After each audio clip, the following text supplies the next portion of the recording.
इस front load washing machine को हमने खोला हुआ है, जो इसमें इतने सारे मसले मसाइल आ रहे हैं उनको हल किया जा सके। और इसके साथ ये देखें, इको वाल्व जो है बैडली डैमेज है। हिटाची की वॉशिंग मशीन है, चलते हुए फिर कुछ देर के बाद स्टॉप हो जाती है। अब देखें जी, मशीन जो है मुकम्मल तौर पे स्टॉप हो चुकी है। इसने तमाम फंक्शन जो है बेहतरीन किए। इसने पानी भी लिया, इसने वॉशिंग भी की, रिंस का सिस्टम भी किया, लेकिन अब यहाँ पे लास्ट जो स्पिनिंग का फंक्शन है वो इसने नहीं किया। तो देखें, हमें डिस्प्ले पे C04 की शक्ल में एरर कोड जो है वो हमें शो करना शुरू कर दिया है। और मशीन का जो सेटिंग थी स्पिनिंग की, तो उसको मैंने जी 800 जो RPM थे उन पे सेट किया हुआ था, लेकिन इसने काम नहीं किया। तो हम यहाँ पे अब चेक करेंगे इसका जो स्पिनिंग सिस्टम है इसने काम क्यों नहीं किया है। तो आप देखें जी, मशीन को मैंने बंद कर दिया है, इसकी इलेक्ट्रिक भी निकाल देते हैं। तो अब क्या करते हैं कि इसके डोर को ओपन करते हैं। देखें, इसका सिस्टम जो है वो ख़राब हुआ है। देखें, तार लगाई गई है, ये ऑलरेडी इसमें मौजूद थी, तो इसको खींच लेते हैं, दरवाज़ा खुल गया। अब देखें जी, यहाँ पे हुआ क्या है। नॉर्मली ये है, ये फंक्शन तमाम किए जा रही है, लेकिन जो स्पिनिंग का फंक्शन इसने नहीं किया है। तो देखें, मैं आपको दिखा देता हूँ। आप देखें, इसके अंदर आप गौर से देख सकते हैं, ये जो पानी इसमें ठहरा हुआ है, इसकी वजह से इसने स्पिनिंग नहीं की। अब इस चीज़ को चेक करने के लिए कि पानी क्यों ड्रेन नहीं हुआ, हम दोबारा से इलेक्ट्रिक लगा देंगे। इसके बाद इसका डोर बंद कर देते हैं, इसको ऑन कर लेते हैं, पावर ऑन ही। अब ये देखें जी, तो इसका मतलब है कि अब ये ड्रेन पे सेट हो चुका है। तो अब हम इसको दोबारा से हम स्टार्ट कर देते हैं, देखते हैं कि इसका ड्रेन सिस्टम काम करता है कि नहीं करता। अब ये देखिए 2 मिनट का टाइम लग गया। अब देखें जी, पंप जो है वो उसकी आवाज़ मुझे आना शुरू हो गई है। देखें, यहाँ पे मैंने सिस्टम रखा हुआ है, पानी जो है वो फुली जो है वो अभी आया जी। ये देखें जी, अभी ड्रेन हुआ है पानी सही। ये देखें जी, ये हो गया जी ड्रेन। तो इसका पंप भी चल रहा है, लेकिन ड्रेन जो है वो प्रॉपर तरीके से नहीं हो पा रहा है। मशीन जो है वो बंद हो चुकी है, इसने बीप की आवाज़ की, लेकिन मैं वो रिकॉर्ड नहीं कर पाया। तो देखें, मैं आपको दिखाता हूँ कि अब ये मुकम्मल तौर पे ड्रेन हो चुका है। तो देखें, इसमें से पानी जो है वो मुकम्मल तौर पे ड्रेन हो चुका है। थोड़ा सा देखें, मशीन को हिलाता हूँ तो इसके अंदर पानी अभी भी खड़ा है जी, उसी तरह से खड़ा है जिस तरह से पहले था, लेकिन थोड़ा सा जो मैंने आपको दिखाया था वो ड्रेन हुआ है। इसके अलावा इसमें से पानी ड्रेन नहीं हुआ है। जब मशीन स्पिनिंग ना करे तो फिर ये C04 का एरर आता है। तो इसकी एक बड़ी वजह हो सकती है कि अगर आपकी मशीन बहुत ज़्यादा अनबैलेंस पड़ी हुई है, और अनबैलेंस होने की वजह से मशीन जो है वो स्टॉप हो जाएगी, क्योंकि जब ये हिलेगी तो फिर ये इसके अंदर सेंसर लगा हुआ है, तो सेंसर की वजह से मशीन स्टॉप हो सकती है और स्पिनिंग रुक जाएगी। इसके अलावा ये प्रॉब्लम भी हो सकती है कि आपने बहुत ज़्यादा कपड़े या लॉन्ड्री जो है अपने ड्रम के अंदर डाल दी है, ओवर वेट होने की वजह से भी प्रॉब्लम आ सकती है। यहाँ पे प्रोग्राम्स हैं, तमाम प्रोग्राम पे आप एक जैसी लॉन्ड्री नहीं डाल सकते। मशीन की कैपेसिटी जो है वो मैक्सिमम 7 kg है, लेकिन कुछ प्रोग्राम में जो मैक्सिमम है वो 4 kg है। तो आपने उसका यूज़र मैनुअल देख लें, तो देख लें कि कौन से प्रोग्राम में मैक्सिमम 4 kg है, तो उसके मुताबिक उसमें वेट डालें, तो फिर भी मशीन प्रॉब्लम नहीं करेगी। बाकी ये जो ड्रेन का प्रॉब्लम आ रहा है मशीन में, तो ये आगे चल के हम वीडियो में देखेंगे कि ये पानी मुकम्मल तौर पे मशीन क्यों नहीं निकाल पा रही है। मशीन बिल्कुल स्टॉप हो और इसके डिस्प्ले पे C01 का एरर आ जाए, तो इसका मतलब ये है कि मशीन जो है वो पानी नहीं ले रही है। पानी ना लेने के बहुत सारे रीज़न हो सकते हैं। एक और बड़ी वजह हो सकती है कि जो मेन वाल्व है, अगर किसी वजह से ये देखें ऐसे बंद रह जाए, तो सबसे पहले तो इस वाल्व को चेक कर लें। और इससे भी ज़्यादा ज़रूरी होता है कि वाटर टैंक जो है, अगर रूफ टैंक है तो उसको चेक कर लें कि उसमें पानी मौजूद है कि नहीं। फिर इसके इनलेट वाल्व के यहाँ पे चेक कर लें कि यहाँ पे कोई गंद वगैरह मौजूद तो नहीं है। ये बाज़ दफ़ा हाथ से भी खुल जाता है और बाज़ दफ़ा आपको प्लायर के साथ भी खोलना पड़ेगा। तो ये सब मेरे से तो हाथ से खुल गया है। तो देखें, यहाँ पे एक फ़िल्टर लगा हुआ है, तो अगर ये फ़िल्टर जो है वो चोक हो चुका है गंद से, तो फिर भी ये मसला करेगा। फिर इसके बाद जो अगला स्टेप होता है वो ये सोलेनोइड वाल्व्स, अगर ये किसी वजह से ख़राब हो जाते हैं, यानी कि वायर जो है वो किसी वजह से उतर जाती हैं, कनेक्शन नहीं आ रहे, पीसीबी अगर इन सोलेनोइड वाल्व्स को ऑन नहीं कर रहा, तो फिर भी ये मसला हो सकता है। इसके अलावा अगर पानी का प्रेशर जो है वो सही नहीं आएगा, तो जो इनलेट पाइप आप लगा रहे हैं इसमें चेक कर लें कि पानी का प्रेशर अच्छे से आ रहा है कि नहीं आ रहा। अगर वो भी स्लो है तो फिर भी हो सकता है कि मशीन आपको C01 का ही एरर दे। देखें, इस फॉल्ट के मैंने आपको मल्टीपल रीज़न बताए हैं, लेकिन ये तमाम चीज़ें जो आपको बताई हैं वो चेक कर ली हैं, लेकिन फिर भी पानी नहीं आ रहा, तो फिर ये जो डिस्पेंसर है ये चोक हो चुका है, ब्लॉक हो चुका है। तो फिर इसका भी मसला हो सकता है, क्योंकि इसके ऊपर होल्स होते हैं, अगर उनमें से पानी प्रॉपर नहीं आ रहा है, कम आ रहा है, यानी कि 3 से 4 मिनट के अंदर पानी मशीन या 5 मिनट तक नहीं ले रही है, तो फिर भी C01 का ही एरर जो है वो मशीन शो करेगी। C01 का एरर जो है वो एक बहुत बड़ी वजह हो सकती है जब मशीन के अंदर ये तमाम का तमाम पानी जो है इसी के अंदर खड़ा है, और इसकी वजह से क्या हुआ है, ना तो मशीन पानी ले रही है और ना ही मशीन पानी बाहर फेंक पा रही है, जिसकी वजह से इसका जो वाटर फ्लो स्विच है वो भी प्रॉपर काम नहीं कर रहा है। तो इस वजह से मशीन जो है वो हमें डिस्प्ले पे C01 का ही एरर दे रही थी। तो जब भी C02 जो है वो डिस्प्ले पे आ जाए तो इसका क्या मतलब होता है, मशीन जो है पानी ड्रेन ना कर पाए, किसी भी वजह से मशीन के ड्रम के अंदर रह जाए तो फिर ये C02 का ही एरर आएगा। जब मशीन पानी ड्रेन ना कर पाए तो सबसे बड़ी वजह होती है गंदगी। मैं अगर पानी को देखता हूँ तो देखें इसके अंदर बहुत ज़्यादा गंद आया हुआ है, ये नीचे काफ़ी ज़्यादा गंद बैठा हुआ है।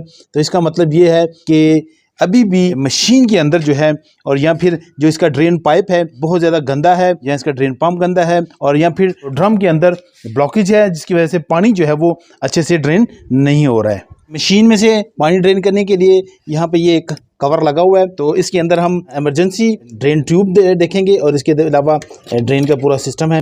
तो ये यहाँ पे नट हम खोल सकते हैं। ये नट जो है अगर हम डायरेक्टली खोल लेते हैं तो फिर ये पानी पानी हर जगह पे हो जाएगा। कंपनी ने देखें ये सिस्टम दिया हुआ है, यहाँ पे ड्रेन ट्यूब दी हुई है, इसको हम ड्रेन ट्यूब से पहले ड्रेन करेंगे इसमें से एक्स्ट्रा पानी, और उसके बाद फिर इस नट को हम खोलेंगे। इस मकसद के लिए देखें फ्लैट टाइप आप बर्तन ले सकते हैं, इसके ऊपर ये नट लगा हुआ है, तो इसको हम खींच लेंगे अपनी तरफ, निकाल लेंगे। देखें जब हम अपनी तरफ निकालेंगे तो ये देखें पानी जो है इसमें से फिर स्लोली आने शुरू हो गया। लेकिन ये चूँकि बहुत ज़्यादा गंदा है तो हम इस तरह नहीं करेंगे, क्योंकि इस वक्त तो हम सर्विस के लिए इसको लेके आए हुए हैं, तो हम डायरेक्ट जो है इसका ये नट खोल के इसमें से पानी निकाल लेंगे।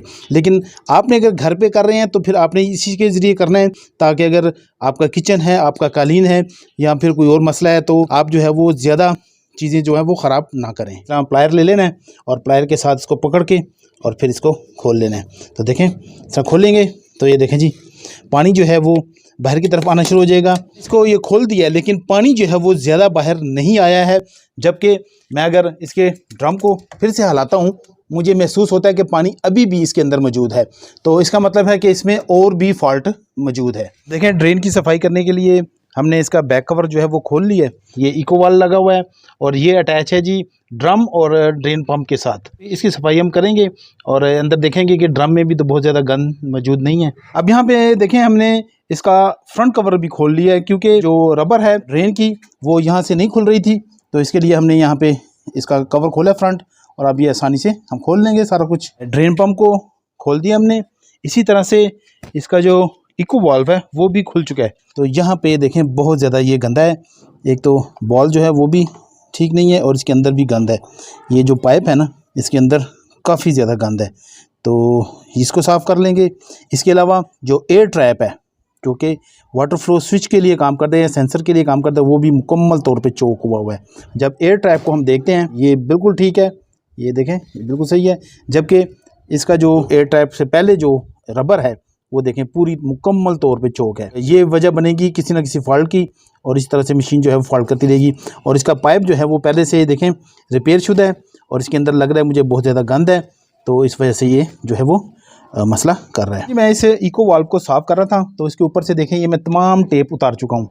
अब टेप क्यों इस पर लगी हुई थी, क्योंकि ये वाल्व जो है वो लीक है, लेकिन ये बुरी तरह डैमेज भी है और इस तरह से देखें अपनी जगह से बेंड भी है, और किसी ने इसी तरह से इसके ऊपर टेप लगा दी है, जिसकी वजह से इसके होल जो अंदर से है वो ब्लॉक हो चुका है, जिसकी वजह से मशीन फिर मुख्तलिफ एरर्स जो हैं वो देना शुरू कर देती है। तो अब हम क्या करेंगे कि क्योंकि ये पूरा पीस जो है वो अवेलेबल नहीं है मार्केट में, तो इसके लिए हम जुगाड़ करेंगे। इसके लिए मैं ये बूट लेके आया हूँ। हमारे पास चूँकि ये इस तरफ का पीस भी बिल्कुल ठीक है और ये साइड भी बिल्कुल ठीक है, तो सेंटर का जो पीस है वो ख़राब है, तो ये सेंटर में हम इसको फिक्स कर देंगे। कुछ और पार्ट्स इसके साथ ऐड होंगे। ये एक मैं निपल लेके आया हूँ क्योंकि इस साइड पे भी बहुत अच्छे से बैठ रही है देखें, और ये साइड पे भी बैठ जाएगी अच्छे से, और इस तरफ भी कुछ ना कुछ जुगाड़ करके तो इसको फिक्स कर देते हैं, ताकि ये जो पानी है इसमें से लीक ना हो और पानी अच्छे से जो है वो ड्रेन भी हो सके।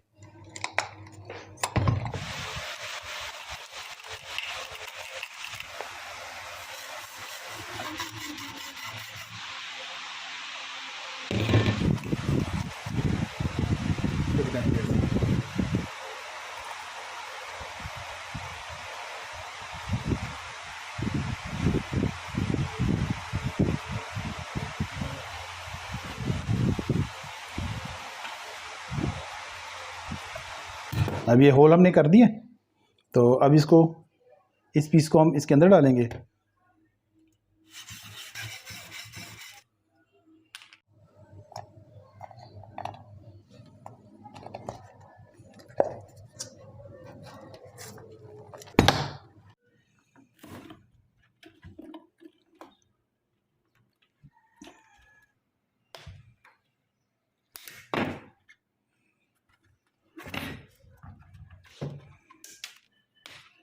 लें जी, हमारा रबर जो है वो तैयार हो चुका है।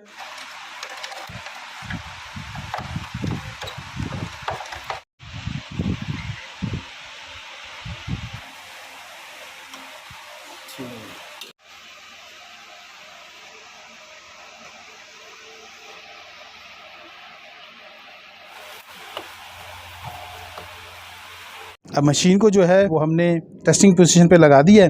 तो देखें, इस वक्त हमने रिंस एंड स्पिन पे लगाया है। तो हम सिर्फ चेक करेंगे कि पानी मशीन निकालती है और स्पिन करती है कि नहीं करती। मशीन ने जो है वो पानी को ड्रेन करना शुरू कर दिया और देखें, आप देखें एक कंटिन्यूसली जो है वो पानी जो है वो मशीन से बाहर आ रहा है। बिल्कुल ज़बरदस्त ट्रेनिंग हो रही है और इसको हम देखेंगे कि ये स्पिनिंग सही करती है कि नहीं करती। अब हमने इसको लगा दिया जी स्पिन पे सिर्फ। तो स्पिन पे भी क्या हो रहा है कि ये जो इसकी टाइम है ये जो है वो चेंज नहीं हो रहा, ये 9 मिनट पे ही आके खड़ा हो जाता है। और पहले भी जब हम इसको स्पिन और रिंस पे चेक कर रहे थे तो ये 26 मिनट पे के 29 मिनट थे, वहाँ पे ये स्टॉक हुआ था। अभी भी ये देखें मोटर है वो काम कर रही है, लेकिन ये कुछ देर के बाद ये एरर दे देगा। इसने जो है वो C04 का एरर दे दिया है। तकरीबन इसने 15 मिनट काम किया है और हालांकि इसका प्रोग्राम जो था वो 10 मिनट था टोटल, और लेकिन इसने काम जो है वो 15 मिनट किया और इसके बाद ये एरर दे दिया। तो अब ये सर्किट जो है वो तकरीबन स्टॉक हो चुका है। इसका EEPROM और इसका माइक्रो कंट्रोलर जो है वो एरर दिए जा रहा है बस। तो इसलिए इस PCB को ठीक करना मुमकिन नहीं है। तो इसलिए हम क्या करेंगे कि इसकी जगह यूनिवर्सल सर्किट यूज़ करेंगे। नेक्स्ट वीडियो में हम आपको बताएंगे कि जो यूनिवर्सल सर्किट है इसके अंदर कैसे इंस्टॉल किया जा सकता है।